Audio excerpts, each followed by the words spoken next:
em là con về Pram Khả riết bây giờ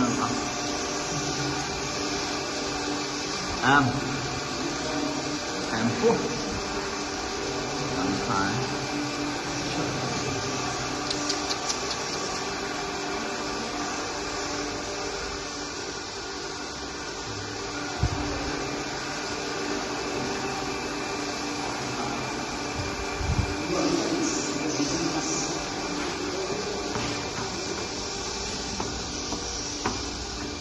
chọn được tiêu không còn được chọn được bê sạch thế nào này chọn bê rồi chụp chảy tay nó có dạ từ năm hai đây dùng năm hai hoặc hào bụng nó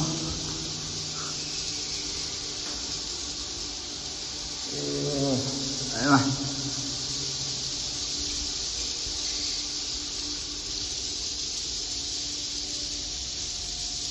chậm biết bình đâu mà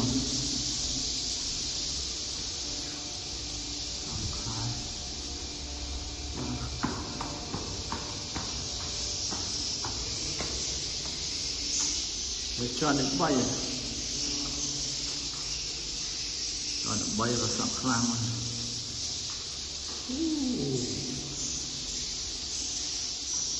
đó.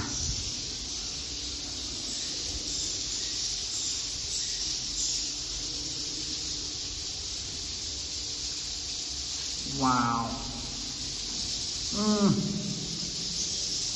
Bình.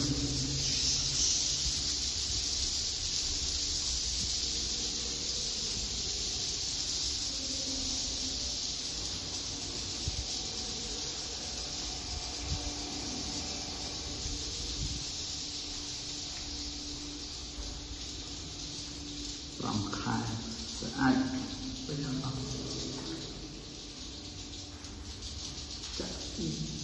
chạy thành công điện